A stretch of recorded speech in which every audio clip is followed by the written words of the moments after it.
Welcome to the Ghosts Ghouls Podcast. I'm your host, Tyler. This is my co-host, Anthony. I'm going to tell him a fictional horror story, and I've replaced all the names of the creature with descriptions of it, and then he gets to guess what it is. Kind of like a Who's That Pokemon thing. And then we'll go over the history of it, its use in pop culture, and then a what would you do if you had to go against this creature. And then a little who would you cast in a movie? How would you direct and cast a movie about this thing? And to start it off, you get 3 guesses to narrow down where we're at, and then a blind guess into what it might be, and then we kind of go from there. I'm so good at guessing.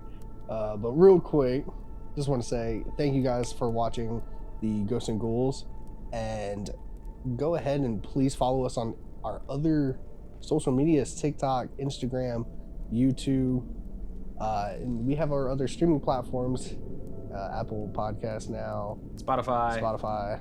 We're on YouTube Music under the podcast section. Right. Amazon Music. Pretty much anywhere you get your podcast from. That's crazy. Insane. I'm surprised they let us up there. I know, right? Kind of insane. But so I get 3 questions, correct? 3 questions to narrow down where we might be, and I'm gonna tell you right now. We're continents are Asia, Europe, North America, South America, Africa, Antarctica, and Australia. Now I know. Okay. First question. Are we on the Western Hemisphere? So I'm counting. No. Okay. What are you counting? No, I'm counting, like when I say like Western and Eastern, I'm counting both the top and the bottom because it's in 4s. Because you got the Northern Hemisphere and then the Southern West Hemisphere, you know what I'm saying? Because they're cut in 4 quadrants. Have you not seen that on the map? You cut it Eastern and Western. It's cut into 2. It's cut in half. Yeah, cut in half. But like, there's also a 4. You know, they're cut into 4. They're cut into 4. Have you not seen that in school? Now I'll die on this hill. Okay.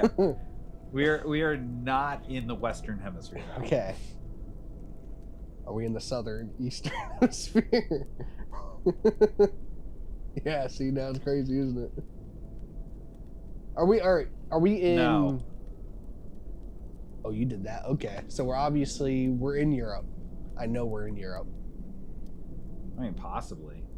I'm not using my 3rd question on that. I mean, Asia kind of spans. I know. But with the track record that you have, I'm saying we're in Europe. I mean, last time we went to Africa, the first episode we were in the Philippines. Yeah, but like the majority of them have been in Europe. So I'm going to say we're in Europe. Okay.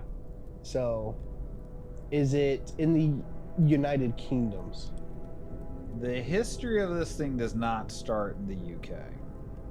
Okay. I feel like everything kind of is in Russia. So I want to say we're in Russia, and I don't know any Russian creatures. Oh, I'm sorry. The last episode wasn't that. I'd say we did do the Noonday Witch in Eurasia, Eastern Europe into Eurasia. That's right. You know, just for this sake, I don't know. I don't know creatures and in Russian. Yeah, I don't know any Russian creatures like that off the top of my head. I mean, there's the lip-licking monster. There's the icicle monster. There's a what? A lip-licking monster. There's a lip-licking? Yeah. You know what? I don't even want to get into that one. Let's just say I don't know. So. Okay. All right, the story's called the lip-licking monster. You're lying. You're lying. No. This story is called Stranger in the Rain. The rain came down like a curtain of nails, drumming against the broken cobblestones of Hollow Street. The lamps buzzed weakly, halos of yellow struggling to stay alive in the storm. Emily stepped off the last bus, her umbrella half shattered by the wind, and and started the long walk home. The street was nearly empty, except for the sounds of water and her own footsteps. Yet beneath the hiss of rain, she thought she heard something else. A faint scrape, like shoes dragging across the wet stone. She turned, but saw nothing, only the mist. Her pace quickened, the sound followed, slow and steady, as if it didn't need to rush. The air felt thicker now, heavy with the smell of wet metal and earth. When she reached her building, her fingers trembled as she fought with the keys. The air behind her seemed to pulse. She could feel eyes on her now, cold and intent.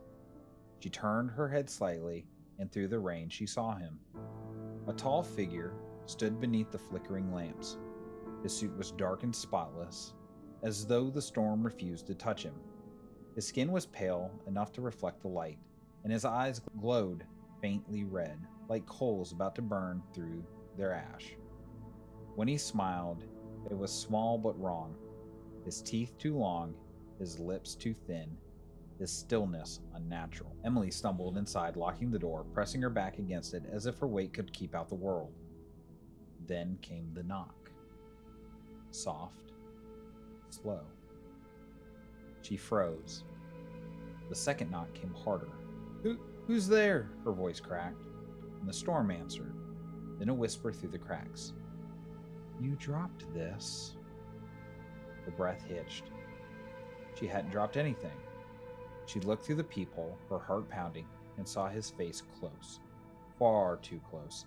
His skin was smooth, corpse pale, and his eyes shimmered like blood and water.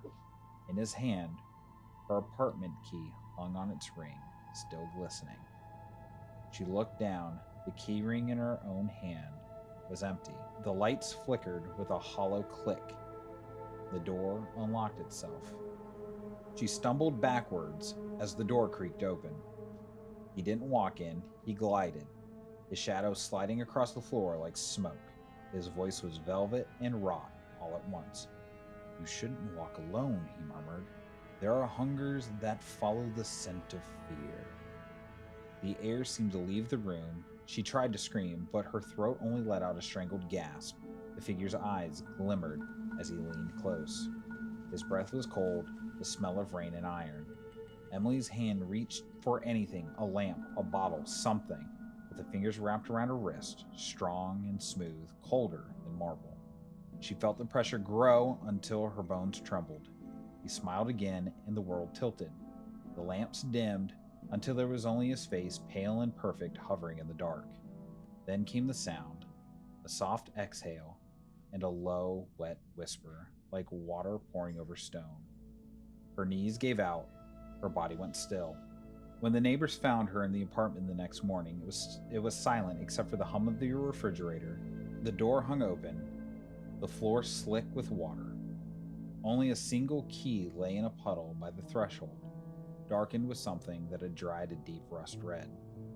And outside, under the same flickering lamp, the pale man waited again, his suit still spotless, his smile patient, his eyes faintly glowing against the fog. So she dropped her keys. Supposedly she dropped her key. It almost read it like he took them. Yeah. So he floated in. And then, wait, did I miss how he killed her? Or did it just immediately go to like there was a puddle of dried up blood? He touched her and not like he grabbed her wrist, but she kind of fainted and died. But yeah, it doesn't really explain what exactly he did to her. Because usually a lot of times when the creature like kills, that's kind of how you figure out like the beast. Well, he floated in, grabbed hold of her, did something, and then as he like kind of like pinned her, all of a sudden she kind of just like everything went dark. I wanted to say it was like a vampire almost, but then he just immediately like goes into the room. No, I don't know. You don't know? No. Your guess was right. It's a vampire. Yeah. So I purposely removed like the biting to kind of throw you off. But that's what happens is she starts reaching for stuff as he approaches her and like pins her down, and then like the wet whisper of like him drinking her blood, and that's what's left is her bleeding out into the puddles of rainwater that she tracked in. Yeah, because I was hearing like the faint smell of like earth and iron and all that stuff. And then him telling her there are hungers that follow the scent of fear. So he went in there and ate her. Yeah. And let her. And I was like, okay, well, she didn't drop the keys. So the idea is for this, because I know exactly where your mind's going. He was not welcomed in. No, this is my thought too. I was just like, okay, well, no, but he got the key, and the key to the house is like an item of like a welcome in. Yep, exactly. Is that exact? That's exactly it. Oh, that's crazy. So he ended up with her apartment key, and because he had access, that he took as a welcoming, and was able to go in. That's some BS. That's messed up though. Dude, like, the vampires are crafty, man. Okay, but hold on. Like, if we're being real though, couldn't he have just simply like, I don't know, attacked her instead of like I'm just gonna get the key instead of just grabbing her? Or is it like, I mean, potentially, but I think a lot of it is like, I mean, you're talking about an immortal being. I think a lot of it is the thrill of the hunt. True. That's a good point. All right, so it is a vampire. All right, so long before vampire became a word, the idea existed. Mesopotamia, around 4000 BCE, the Lamashu and the Lilitu were female demons said to drink the blood of infants and seduce sleeping men. These are among the earliest vampire-like beings.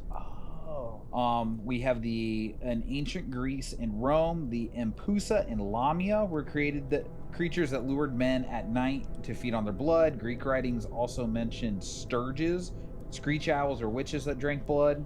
China, we have the Zhengxi, the hopping corpse, drained life force or ki from the living. And in India, we have the Vatala, haunted graveyards and inhabited corpses to feed on the living. So we have had vampire-like beings forever. Yeah. Which is kind of crazy. Empusa. Yeah. So then we move to medieval Europe, where we have the classic vampire that we kind of all know and love starting to kind of take shape. We're in Eastern Europe between the 12th and 18th centuries. Plague, tuberculosis, and other deadly diseases led villagers to dig up bodies to explain mysterious deaths. Right. When a corpse appeared fresh, because decomposition was misunderstood, people believed the dead had returned to drink the blood of the living. So a lot of things that they looked at were like your fingernails, and because your body was dehydrating, your nails looked like they were growing, but it was actually the skin receding. So your nails looked longer. So they're like, oh my gosh, their nails are still growing. Oh. They're a vampire. Desecrate the corpse. I've got you. In terms of Upir, Slavic, I'm not even going to try to pronounce that Greek word. And Nosferatu were used for these revenants. People started staked corpses, cut off the heads, and burned the bodies to stop the supposed vampires. Right. So that's how they kind of went that way. Yeah, I'm assuming Nosferatu was probably the biggest one that like popularized everything, or made it into more of like, I think it was a term, Nosferatu, that kind of was like this revenant being. It was not it wasn't vampire, it was a Nosferatu. Type deal. Because in 1725, the case of Peter Pogojewicz in Serbia and Arnold Pale in 1726 became famous in Europe. Both were accused of being vampires after villagers claimed they returned from the grave. These reports helped shape vampire superstition across the continent. And then in the 18th and 19th century, we have the romantic vampire. As Europe moved into Enlightenment, the vampire legend shifted from superstition to literature. So you have John Polidori's Vampire, the Vampire, in 1819, which was the first story to portray a vampire as an elegant, aristocratic figure based loosely on Lord Byron. And then in 1897, this one put the metaphorical stake in the heart. Okay. Bram Stoker's Dracula cemented the modern vampire figure immortal, seductive, and gothic. Count Dracula was partially inspired by historical figures like Vlad the Impaler and Countess Elizabeth Bathory, who were both associated with blood and cruelty. Did you ever hear of Countess Elizabeth Bathory? That's who I was thinking of. I was like, who is that? Okay, so this was a countess who would steal. She was a prolific serial killer, but she would steal young girls and then basically bathe in their blood. Like she would bleed them, kill them, drain their blood, and then take baths in it because she was like, I'm gonna live forever, and this is how we get immortality. Kind of like derived from like Fountain If you of ever see a Youth. picture of her next to Nancy Pelosi, they're the same person. No, just kidding. I'm just kidding. She's figured it out. It is just Nancy Pelosi. Yeah, if you look at Nancy Pelosi and then you just say Elizabeth Bathory, she turns. How do you know that name? Oh my god. She's like Obi-Wan Kenobi in the first. I haven't heard that name in a long time. I haven't heard that name in a long time. Oh gosh. That's terrible. Yeah. But with Bram Stoker's Dracula transformed vampires into everything we know and love now. I know the Vlad the Impaler was like the biggest one. Like he was a huge. That was just the straight. Yeah, he was Dracula. Rough. Yeah, he would drink the blood of his victims, supposedly. Yeah. A big thing was the staking. Yes. Like where he would put people on stakes. Yeah, but the amount of blood that he spilled. Oh yeah, he was nuts. And so Dracula really nailed the coffin on that one. So you went from like an undead monster to this kind of like symbol of immortality, of romantic. It just kind of had this crazy transition because if you've ever read Dracula, he is very like charismatic and this is how I'm going to get my way. 100%, yeah. So, and then in the 20th century pop culture, vampires have become cultural icons. We have them everywhere. 1922, Nosferatu, the first vampire film. He looked like a leper. I'm not gonna lie. In 1931, we have Dracula. Bela Lugosi made the vampire suave, hypnotic, and strangely romantic. The 1950s through the 80s, novels, comics, horror films. They're more violent. They're more sensual. They're more romantic. They're more this. Absolutely, they're more that. Yeah. And then in modern interpretations range from monstrous crazy ones. We have 30 Days of Night, we have the Netflix show Midnight Mass, we have Underworld. I mean, Kate Beckinsale, perfect vampire. I was in love with her when those movies came out. I loved her in that gun-toting vampire. I'm gonna watch those movies again. I'm gonna watch those. Underworld. I don't think I've actually seen that.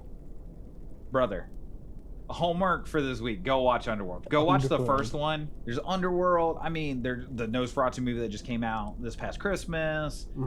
Sinners was a great vampire movie. Love Sinners. That one's really There's Last Voyage of the Demeter, which is actually based on Dracula coming from Transylvania to like kind of like more mainstay Europe. There was that terrible movie I watched a while ago, Blood Vessel. That was awful. Did you know there's actually a movie, Dracula. Like it starts off like a king and like he has no arm, like his armies are kind of pathetic against this other army, right? And so he's like, I gotta figure something out. Yeah, Dracula's Story Untold. Yeah, is it that? Yeah. Have you seen that?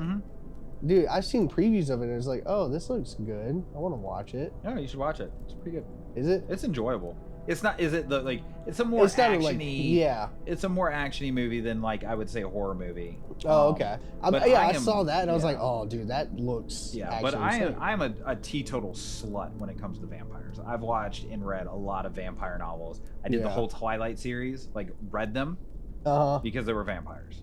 I got you. Now, The movie's iffy for you, or is I mean, it, it was all iffy. or is it but like, I the mean, books like- a little bit better? I mean, The books were written okay. Okay. I don't know. Bella pisses me off. But like to the point, like obviously I have a ton of miniatures. That's what all these are up here. But I have like, you know, insane amount of vampires. an insane amount of vampires. I Exactly. have like my Warhammer. One of my Warhammer armies is vampires, Just oof. and I love vampires. Vampires Yeah, are but fun. he still never watched the Abraham versus Vampire. I have it. I own it. Oh, it's up here. You've watched it? Yeah, no, I own the movie I love that because when movie. that movie came out, I was like, vampires, sign me up. Dude, Like I love me some vampires. I don't they are so much understand. fun. I felt like people didn't like it. A lot I of people thought- didn't. I was just But- like, this is so enjoyable though. It's like, It was something a- like it was something different. It was different. It was a fun ride. Yeah. Now don't get me wrong. Not all vampire movies are good. Not all vampire books are good. Not all anything. You're gonna have your outliers. You're gonna have your good ones. You're gonna have your bad ones. Absolutely. But I feel like going back because I've watched the 1922 Nosferatu.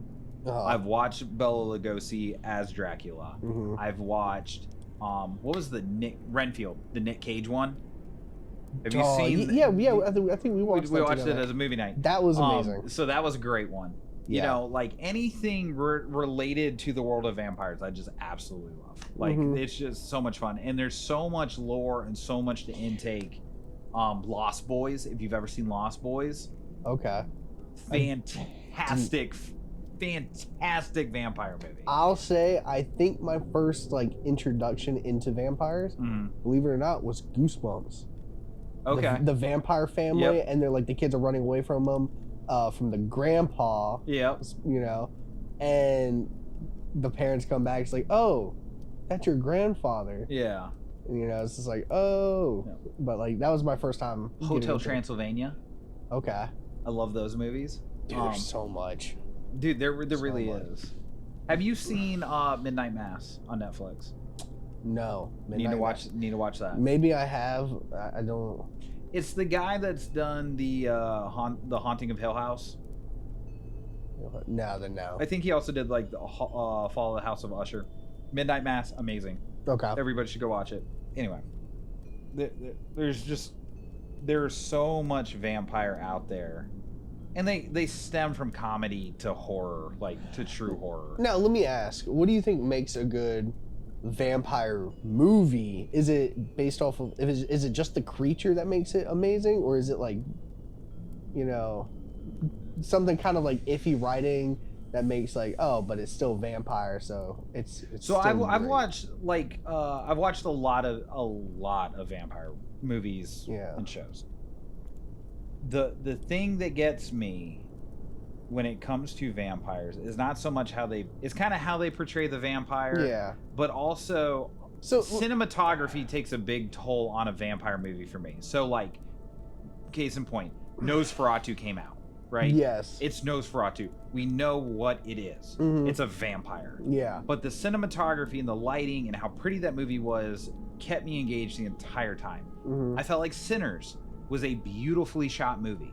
That was actually good. That was a very And good the way they did the cinematography. vampires was perfect. So good, yeah.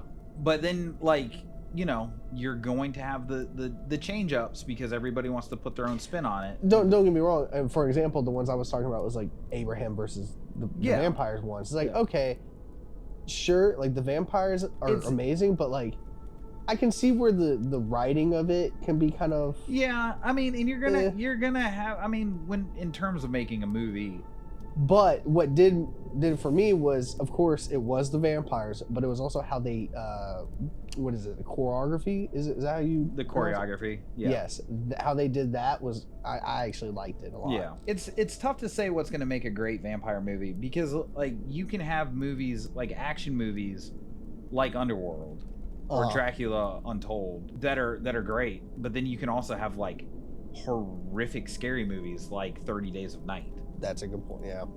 And it's like, or like even shows like Midnight Mass, like in like you can really go like.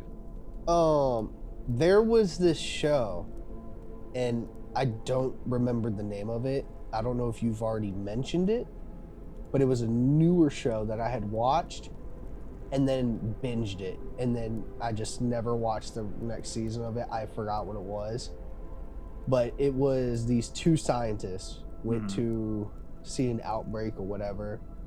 They realized, oh, we've been infected with something because it's whatever it was, it killed the other scientists. They come back to the States. They're in quarantine. One dude, perfectly fine. Nothing happened to him. His friend, he got infected, but he started freaking out, sweating. Turns out, he turned into some type of vampire.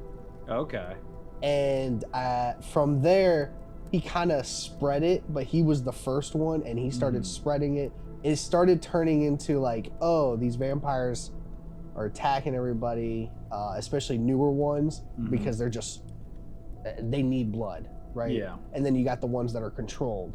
Yeah. So he starts becoming the leader of the vampires, and then, you know, human society's like, hey, let's deal with this, but let's actually let's befriend them instead, you know? Let's try to come with a peace. Oh, interesting. Okay. However, at the terms like, okay, we're gonna come up with stuff to help the vampires, a blood, like a blood unit or whatever like here, like a tax almost. Not a tax, but like here's stuff to help you over instead of attacking people, you know. I gotcha. And so they did it, and one of the senators came up with the plan to poison it and killed so many vampires off of that. Oh. And broke negotiations. After that, the leader was just like, we're killing, like the first dude had a lead, like a little council after that. Yeah, and we're like genociding everybody. It's like we're attacking humans, like we're killing them. I'm curious what that show is. The leader though, him and his friend were like, hey, don't do it. And he's like, I understand, I'll try to stop them. He dies. He gets killed because the senator made This is season 1? This is season 1. The leader, he just dies, right? Okay. They kill him because the senator who came up with that stuff actually wanted to be turned into a vampire. So he wanted that immortality, that strength, that power. Yeah. And he the romanticized dude, it and chased it. Now what's crazy is that this dude's son actually had the blood that would turn them back into vampires, or back into humans. Sorry. So the dude that was like perfectly fine was like type O, and he was like the universal guy that was like, hey, you have this weird genetic defect that makes you immune. Well, his son. Oh, his son did. Yes. Oh. That was crazy. And then, so the vampire faction actually took his son away. What is the name of the show? Dude, I don't remember. But then he was just like, I gotta get my son back, right? And it turned into like, now the vampires are winning like pretty much over the world, right? And so some of the humans are kind of like making more like a rebel kind of factions and all that stuff. And brother, I'm telling you, is it V Wars? I think it was V Wars. Yes. V Wars. Okay, I'm gonna have to check this out. Dude, and then that guy, that guy, the main dude, the white guy, right? Brother is the nicest person. He doesn't want to kill, right? Throughout the entire season. Let me tell you, the moment they take his son, goes off. Brother crashes out. And then that's looks like there's only 10 episodes. And then and that's the ending of the 10th episode. Sorry to spoil everything. They don't. No, I'm good. But like, they don't have. I don't know if it's queued up for season 2. I thought it was actually good. Like, I binged it and it was amazing. Or, okay, maybe I'm overplaying it. V Wars will not have a second season. Did it not do good? But anyway, to nerd out a little bit, we play Magic the Gathering here on Ghosts and Ghouls. We're a little bit nerdy. I have a vampire. I love my vampire deck. Yeah, bracket 4. It might be. Well, anyway, So I've gone down the rabbit hole of the vampires in the Warhammer universe and their fantasy line, Age of Sigmar. And one of the last books that I read was The Dead Kingdom, I think, is what it was called. They had some crazy vampire shit go down where like two vampire factions were warring and they were just like eviscerating each other. But one of the most memorable parts of that whole book is this vampire faction shows up and they're like, hey, this is this guy's now. You're not giving blood to them people anymore. You're giving blood to us. And the town was like, what? And then they were like, yeah, okay. And that's what the realm, that land was, because it's like all extra dimensional. Like you have this plane of existence, this plane of existence, this plane of existence. They had a plane that was literally like a blood farm, and it was like all humans ran by like one human dude with a vampire that sat next to him and was like, we need XYZ, and there he was like, yep. And they just ran a blood farm plane of existence. And I was like, holy crap. And then, but that's what they did. Pop culture and vampires, dude, like dude, anything. So like, I'm going to watch The Strain. Like, that is my... I think my two favorite creatures. Dragons is my all-time favorite. And vampires. Second is probably up to vampires. Vampires are awesome. Yeah, vampires. Anything undead I fuck with. Like, I love, like, skeletons. I love ghouls. I love zombies. Yeah. But, like, vampires are like that. I'll be real. I would choose werewolves, but they got to be done right. I think they're a little bit harder to do than... Yeah, I mean... It just seems like everybody's done vampires, like, really well versus werewolves. Not, you know? I think there's been more done with vampires than werewolves. You know, that's a good point. Yeah. You know what I mean? So, scenario. You move back to your dad's house in the Pacific Northwest. He gives you his ratty red truck to drive to high school. Okay? Yeah. You drive to the school. It's your first day back. It's rainy. It's gray. Right. For some reason everything kind of has this like weird blue tint to it. You know, it's overcasty. And you walk in and you hear and you look and Robert Pattinson is sitting across the way and he just makes eye contact with you and he's wearing these terrible golden contacts. Do you fight him or fuck him? It's the Twilight. It's the Twilight. Yeah, have you not seen Twilight? This is literally what happens. The Kristen, oh my god, what is her name? Oh, anyway, Kristen Stewart, played by Kristen Stewart. Okay.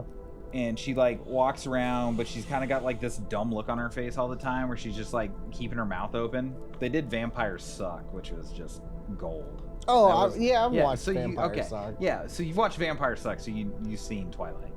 But yeah, that's what happens is she goes up to like, you know, she goes to school and everybody's like, oh, you're the new girl. Yeah. Then she walks into class and she like the and then like, I don't know. He immediately just like comes in his pants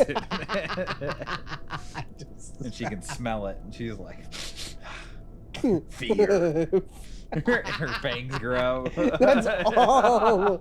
She starts attacking the school. She's a vampire. No. Could you imagine? That's how Vampire Sucks goes. What's the actual scenario? That is the scenario. So I really like this movie, and I'm curious to know what you would do in this scenario. Okay. Have you seen 30 Days a Night? I have probably, but a long time. You were in northern Alaska, like remote Alaska. There's like 30 fucking people with you in this little town. Okay. Right? 30 Days a Night sets in. It is dark.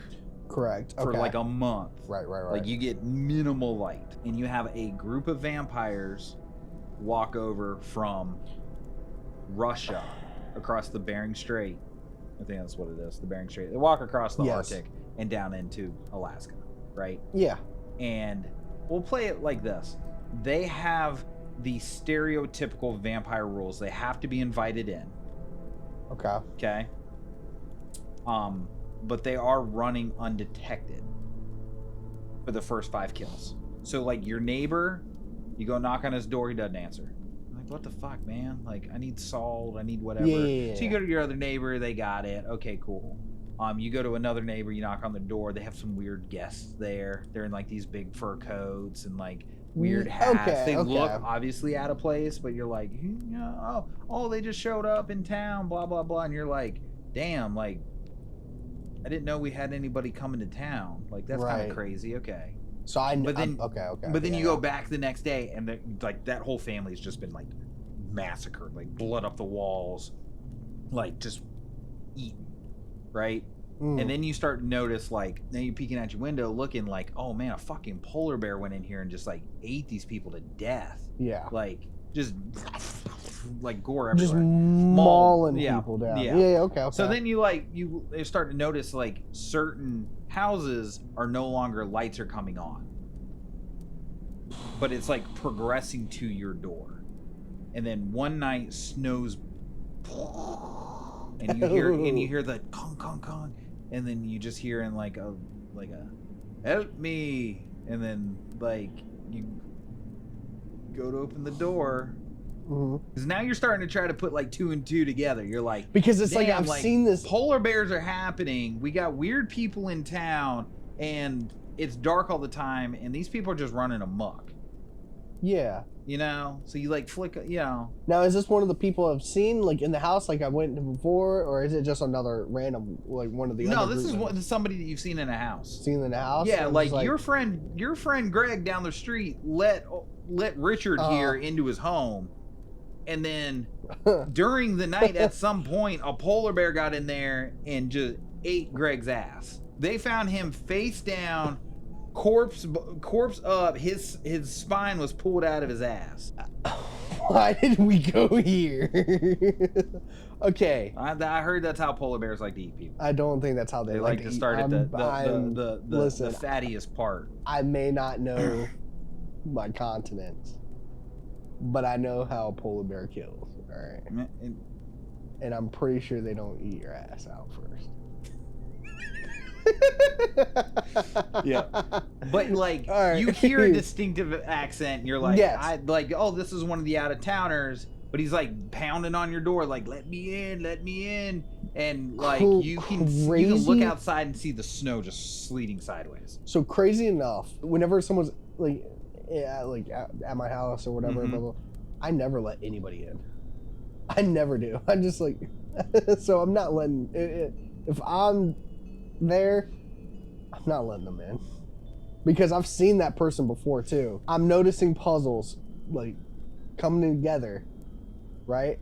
So first of all, I don't let anybody in regardless already.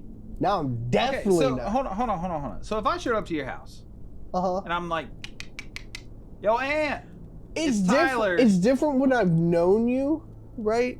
But like if I just seen this person and they're like, hey, could I come in? It's like, Are you opening the door? I'm opening the door. No. You're opening the door. I'm opening up the door, yes. Okay, well, what if he takes that as the invite? He's saying, let me in, and you open the door and open the entryway. That's some bull. I mean, but he's in. He comes in, he's like, oh, thank you. And he's like, you know. No, I'll be like, whoa. I did not invite. I did not let you in, brother. I'm just trying to see why you knocking on my door. It's cold outside. The fucking wind's It's blowing. like, you gotta, look here further. You know, I seen you at my friend's house, okay? You were in there. Like, what's wrong with him? Why aren't you over there? Because Greg got his ass eaten by a polar bear. And you just... It was this crazy thing, like, because they were set up like a human centipede. And it was Greg, his wife. Let's not go towards human centipede. I don't want to be reminded. The neighbor Chris was behind him, but like it looked like the polar bear just went like the hungry caterpillar through them all. I had like Pac-Man up in there. Yeah, waka. Yeah, okay, all right, that's wild. No, I'm not letting him in. I'm opening up the door to see why he's knocking, and if he interprets that as I'm coming in. Welcoming in, we're fighting. Like, we're fighting. You just gonna throw hands at this dude? I'm throwing. Yeah, if he tries to come inside, no, I'm fighting. There's no shot that you're gonna take that as a welcome. What are you doing at 10:30 at night in rural Alaska? Rural 10:30, probably sleeping. What? Sleeping? Okay. I'm not. I don't know.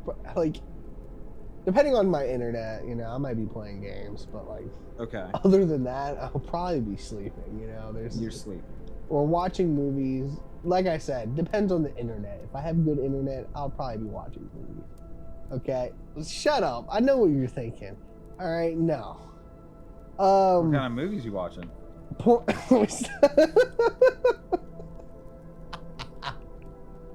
No, I'm joking. So right, anyway, so you open the door. Yeah. Anyway, I'm opening up the door. All right. What if he just like goes to attack you?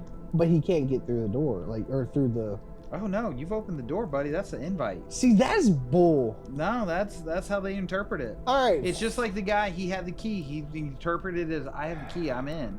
Oh, I knocked on the door. Please help me. You open the door. If that's the case, then Sinners did it all wrong. No.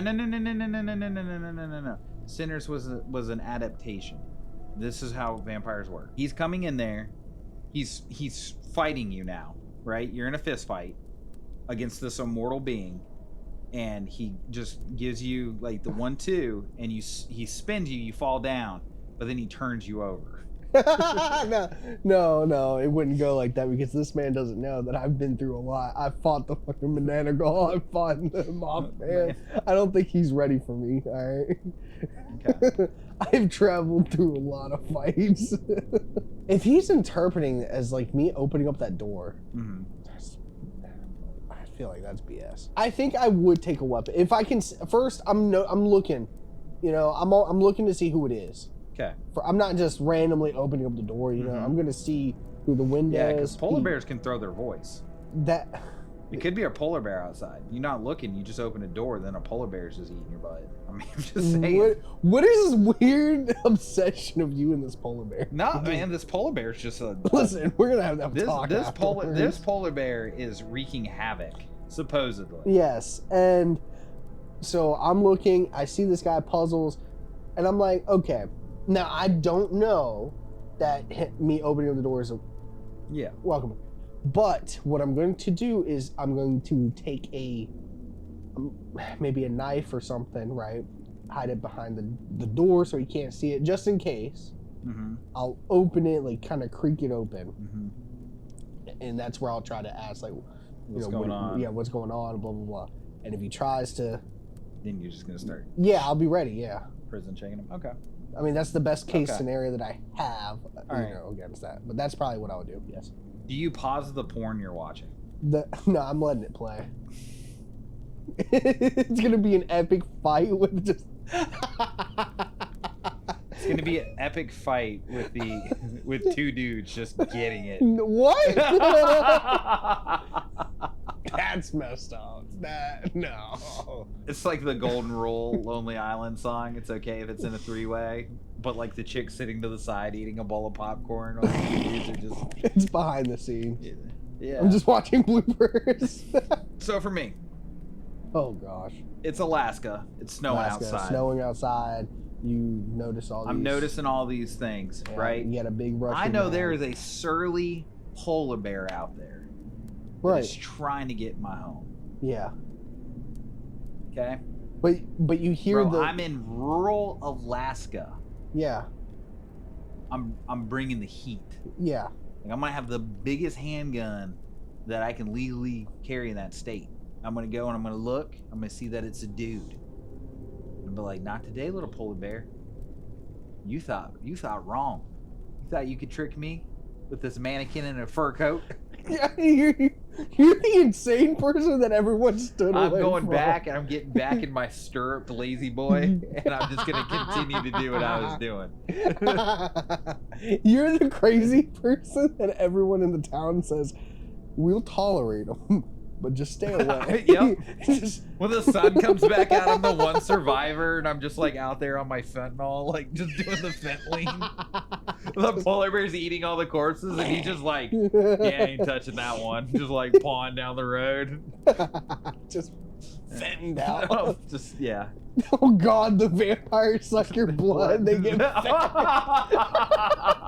they just start. You single-handedly saved everyone. I saved everybody else except for Chris, Greg, and Greg's wife. But now they have like this group of vampires who are all just fettened out. God, that would be a horrific movie. Okay, that's my movie idea. Oh, that's awesome. Wait, that's my movie idea. I'm actually curious about this, like, because they eat your blood. Like, would that actually happen if your blood's like tainted, like, you know, sick or whatever? I have no idea, but that is my movie idea. Jumping right into this, I am doing a drug lord vampire movie. Okay, the vampires want to get high. They can't take the drugs because of immortality and whatever. So they basically drug people, and then that's how they get high. So they got to have subjects that are strong enough, right? And that's kind of where our hero comes from. He's like the guy, and he's like, I've been a heroin addict for years. My tolerance is through the roof. So they just keep trying to like shoot him up, and they're just feeding on him. And he's like, yeah. And they just can't get high off this dude. Yeah. It's just No. It's just Dave Chappelle. Just. He would be so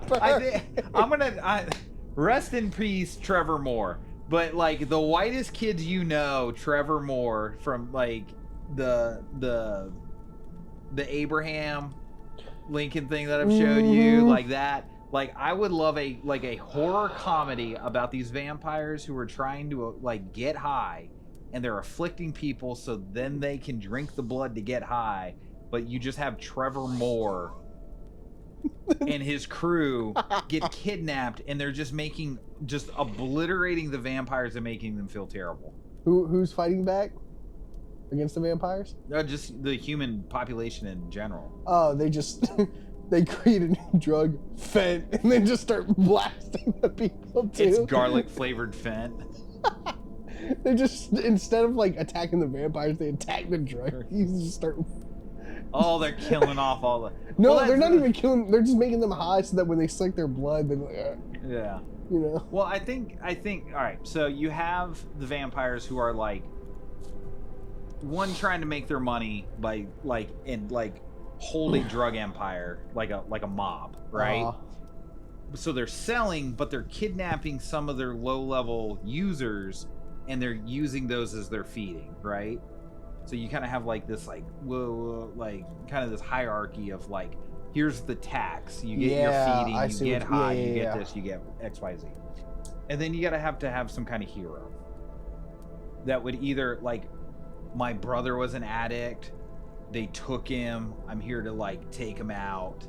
And then maybe he's like concocted like some kind of crazy drug that he puts in like he's just putting on his freaking crossbow bolts, and he's just got like this crazy like doom doom doom doom doom doom doom. What? I'm sorry. What you got? I keep thinking he's like, I gotta save them. Shoots up like he's Bane and Batman, like just, I gotta take the drugs. And he just hulks out. It's all fen, cocaine. Oh god, everything. he just has like, and like it's like the World War Z where he just like infects himself, and then he goes and just runs at them.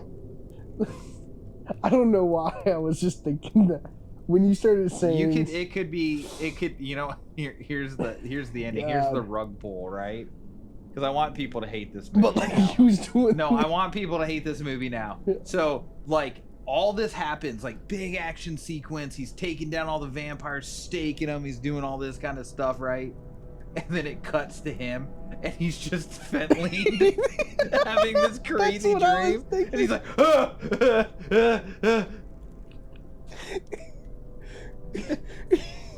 but like he wouldn't. Now, like in all seriousness, drug addiction is a serious problem. Absolutely. I hope everybody gets help. But no, absolutely. But I think, yeah, like that would be If like we're my playing off of satirical vampire Godfather meets The Whitest Kids You Know comedy, like, a drug lord vampire, that would be. or maybe that's the only way he can see them is if he's high. It could be almost the style of like. Hold on now. Wouldn't it be crazy? Like he has to do stronger and stronger stuff to see like the bigger bosses. So it's like the first one, he's like, you know, smokes a little weed. And he's like, damn, that dude's eyes are kind of fucked up. And he's got really big fangs. And why is he biting that girl in the neck? And oh my God, it's a vampire. And then he like gets indoctrinated into these people. Like the vampire, like the ghoul squad. Like, we're here to fight them. And then it's like, okay, so here, take this. And it's like, so he's just like doing harder and harder drugs because like the hierarchy goes up. They're crazier and they're more hidden. And then like he gets to the big bad. And he's just like, all right, fentanyl time. You put the twist on it, like the, I don't know if you've ever seen it, Krampus. I don't think it's called Krampus in the movie where Santa starts killing all these like infected elves, right? He's just killing them and all that. It's not Krampus. No, it's not Krampus. That's not Sorry, Krampus. That's not Krampus, but it does have him in there because he is he's the creature who made those elves infected. Anyway, he's fighting them. At the end, it turns out that he was having an episode and he was on a massacre in a mall. But in his head, he was Santa Killing elves who were infected. Same thing. And that's what I was trying to get. Yeah, the rug pull is it's a user that goes through a drug empire just massacring everybody on his way to the top. And then it's like it's the CIA. They're like, yeah, we fed him some. Oh, like they're trying to test out what drugs would do. Yeah, and then he just he just went to the top, and then he becomes the stronger one. And then he sprouts wings, and he becomes Mothman, and he flies off into the sky. And then it's West Virginia, and he attacks the car because these kids are smoking pot. Oh my gosh! It's a full circle. Gosh, no, that's the craziest. All right, how you doing a movie?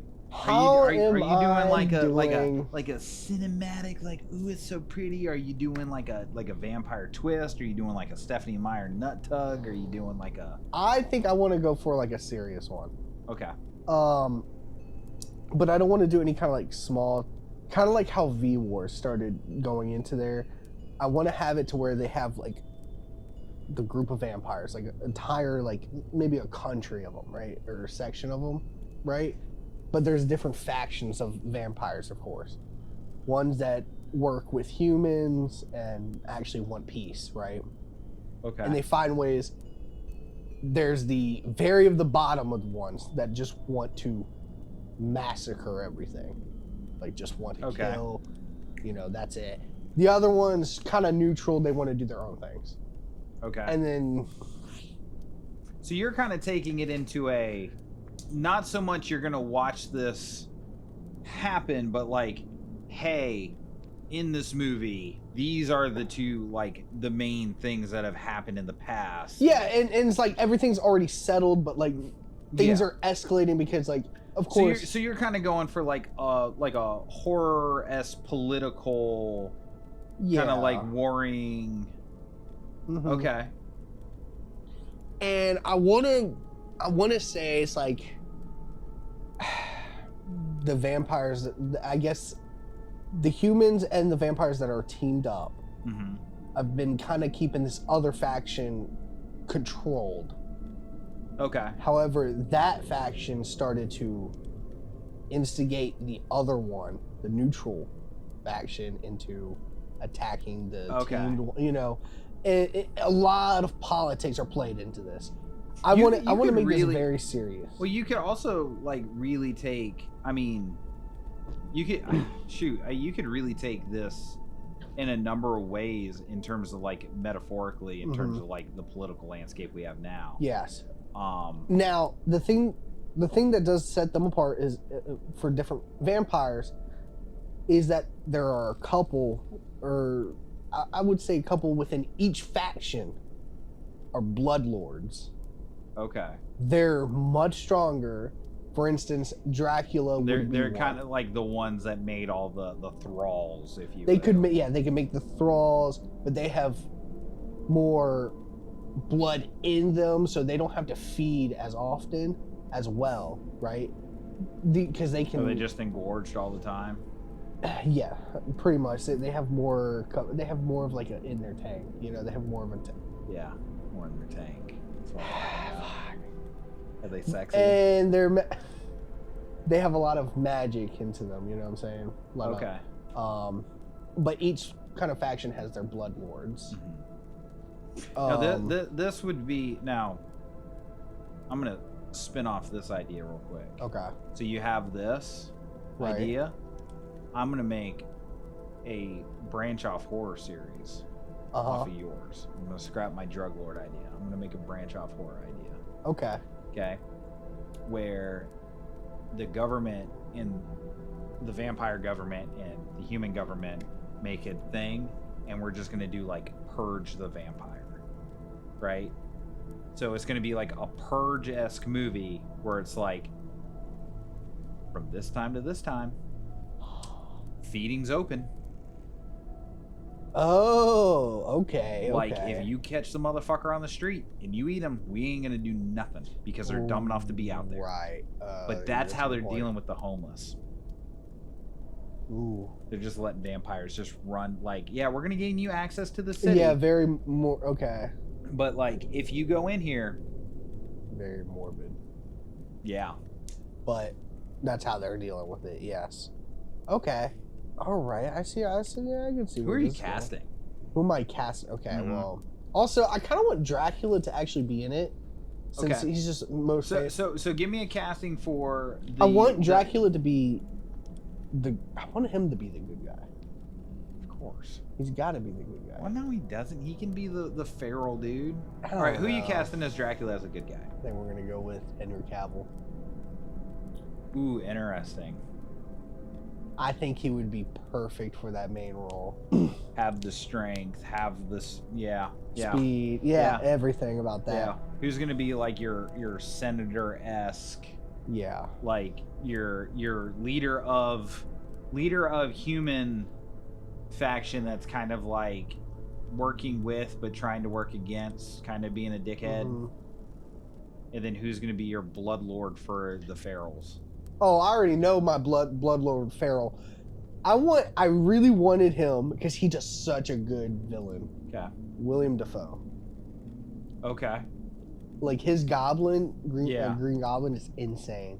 I think he would be a perfect, like, just massacring everything. The creepiness of it would be. Okay. I think he could do different. A little bit older, but he'll still have that charismatic kind of. I feel like all the vampires, especially bloodlords, would be semi charismatic. Yes. Yeah. Okay. Now the senator. I feel like he would have to be. It'd be a she. Could be a she as well. Yeah, you're right. I don't know. I wish I knew a lot more like even older time actors. Who do you think would be a perfect fit for that? Kristen Stewart. I would immediately turn it off. I didn't even see the face. It's just Bella from Twilight. She's become political power, and she's just. Oh. But then she's the one that's like, "Hey, ferals, hey, Willem Dafoe, you can come out and eat now. I'm tired of these homeless people." And then she just opens the garlic wrought iron gates, and they just let them into the city. So, no. And then you have Pedro Pascal, who's trying to like get a family to safety. God, he's from this. No. And then he's just got like silver bullets and like wooden stakes and like a bandolier, and he's just like. Nah, I wouldn't cast those two. I don't think so. I think they're overdone. I actually would take the actor from Alice from Resident Evil. Mila Jovovich. This chick? Yeah, maybe, possibly. She'd probably be a gnarly senator. Oh, Kate Beckinsale would be another good one. Mm-hmm. You wouldn't really... Or Liv Tyler, Eowyn from Lord of the Rings. Aragorn's love interest, the elf. Like that pale skin, dark hair, like, oh, like, yeah, but like I'm distinguished and blah, blah, blah, blah, blah, blah, blah. And it's like, I'm also like feeding my homeless to them, and I've also drugged all the homeless people, and they're all fucking poisoned, and they're gonna come in here and eat this shit. You know what's crazy? I think too I should do like a magic system in there. So like humans could make a blood pact with upper echelon of vampires as well. What that makes a blood pact? Docking? Docking? Yeah, like docking a spaceship. I'm so confused. You put your wieners together. Oh my! No, you see, you get a polar bear, and then.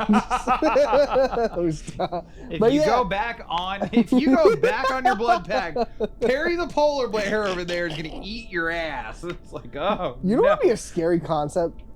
A vampire polar bear? Exactly, like animals could be vampiric as well. Just. Oh my. Yeah. But, no, I think we have, I think Kate Beckinsale or Liv Tyler, and then we bring them back from bring them back into the light, but they play like a horrible like leader of the human side. Humanity. And then we have Henry Cavill as Dracula, the Bloodlord, trying to work with everything, and then you have old crazy Willem Dafoe. He's just out there like, and he's just like eating the homeless, but all of his people are getting poisoned. So then he starts turning more people. Yeah, I feel like Henry Cavill. That's how you do it. So you have the first movie, right, where everything kind of like and then it's like the beginning. It's like, it's like that initial like headbutt of the government. But I think that's like he's just like trying to keep everything together as he's seeing things like just fall. Yeah. But like, and then he has to kill her. He's just like, he has to start putting down things, like just start putting down other vampires as well. It's kind of like, but I feel like they're just more of the other Bloodlords kind of want him dead because he's been a Bloodlord for so long. Oh, because I mean, of course, because Dracula, you know what I'm saying? Your time is done. It's like you're one of the most powerful ones. It's like if we can kill you, take your blood, we get more strength. So other Bloodlords, we get more blood. Exactly. They, that's how they get stronger. But we get harder. More blood. And then we make the parody version of it, where it's just a bunch of vampires with erections. Oh no. More blood. But you have like the crazy like ancient vampire whose dick is just like this long because he's got so much blood. Oh my gosh. It's like the 28 years later zombie. Oh, I think we're gonna call it there. I think that's good right there. So appreciate it for enjoying this episode of Ghosts and Ghouls Podcast. All the little vampire thralls are just getting smacked in the head with it. Please go ahead. He's just walking over them. They're like, it's master. Oh, it's master. Please leave a like. They all have these crazy black eyes and bruises. Comment and subscribe. It's been a wonderful time. Go ahead and follow us on our, again, TikTok, Instagram, and all our other streaming services, Apple Podcasts, Amazon, that's how he flies. Spotify. He spins it. And go ahead and turn the bell off for any notifications to check out our new stuff. You get through that outro, okay? Thank you. Ghosts and Ghouls, baby.